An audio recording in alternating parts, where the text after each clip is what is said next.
Mesdames, Messieurs, bonjour. Hier, mercredi 3 juin 2020, le président Patrice Talon a reçu les représentants des partis politiques. L'objectif de cette rencontre à suivre dans cette revue de presse pour contrôle de conformité de la loi 2020-13 du 2 juin 2020, la Cour constitutionnelle est saisie. Le Bénin sera bientôt doté d'une raffinerie. Voilà les grandes lignes. Tout de suite, allons à la découverte du quotidien Le Béninois Libéré, qui est le journal à l'honneur ce jour sur GS et Communication. Après relecture du code électoral à l'Assemblée nationale, le président Patrice Talon a saisi la Cour constitutionnelle pour contrôle de conformité. À en croire Le Béninois Libéré, le verdict des sages est très attendu ce jour. Et puis, des sujets d'actualité, le journal de Aboubacar Takou nous tient en haleine avec son lot d'informations glanées de la rencontre que le chef de l'État a eue hier avec les représentants des partis politiques après installation des conseils municipaux et communaux et élection des maires. Talon pacifie le climat politique, écrit Le Béninois Libéré en manchette. Photo à l'appui et le quotidien bascule sur la gouvernance au Bénin. Ici, retenons du journal à l'honneur que Talon se prépare à doter notre pays d'une raffinerie. Le Bénin dans la cour des grands signale le quotidien heureux de ce projet dont l'annonce a été faite hier par les autorités du pays au cours du Conseil des ministres. De quoi est-il question? En réponse, Le Béninois Libéré est tel qu'il s'agit d'un projet de construction d'une raffinerie de pétrole dont les démarches menées en vue de sa réalisation sans faille ont également été présentées. Selon les autorités rapportées par le journal de Aboubacar Takou,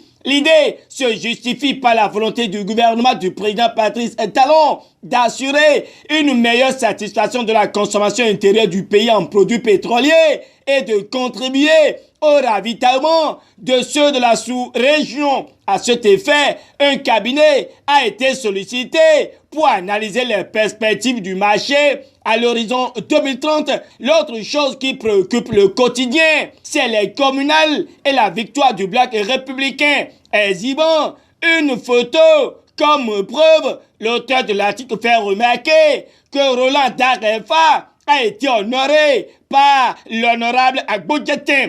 Initiative de soutien dans le cadre de la désignation des maires. Luc Sietondia Atroko, candidat aimé et convoité de tous, désapprouve et fait confiance à son parti, qu'est l'Union progressiste.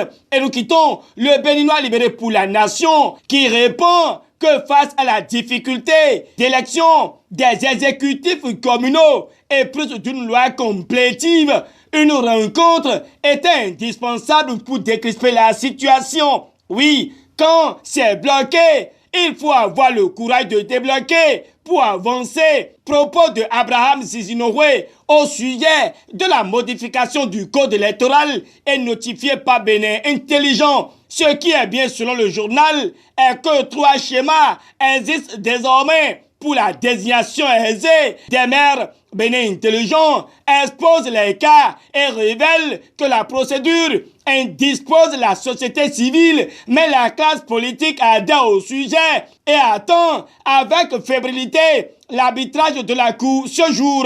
Le matinal à son tour signale qu'à l'issue de la rencontre qu'a eu le chef de l'État hier avec les responsables de partis, la classe politique adhère à la réforme du code électoral. La FCBE formule des doléances, des plaidoyers pour une autre concertation, précise le défi d'une génération, heureux d'une démarche inclusive entreprise par le président Patrice Talon. Opinion sur la même actualité, Matin libre de voir ce que craignait le pouvoir, mais va au-delà de la pagaille qu'on veut enrayer, vers une relecture de la loi où un semblant s'interroge le journal de Sidikou. Sans répondre, l'Afrique en marche répond que le professeur Frédéric Joël Aïvo dénonce une modification opportuniste sans discourir et le Canada donne lecture des réactions qu'il a pu glaner chez d'autres concernant la modification du code électoral. Ce qui est clair, selon Abraham Zizinowe, et relayé par Fraternité,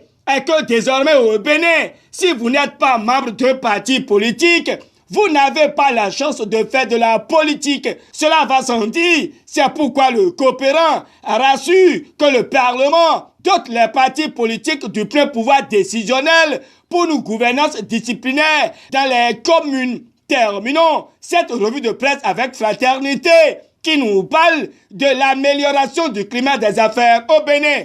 Le gouvernement crée un observatoire pour la qualité des services financiers, écrit le quotidien de Ménotin. Mais face à la remise en cause du traité de la Communauté économique des États de l'Afrique de l'Ouest CEDEAO de 1975, ratifié par le Bénin, le perroquet mentionne que 6 organisations de la société civile invitent Talon à prendre ses responsabilités. Le journal de Patrice Baguidi donne lecture de l'intégralité de leur déclaration. Fin de cette revue de presse. Merci de l'avoir suivi. Portez-vous bien, au revoir et à demain.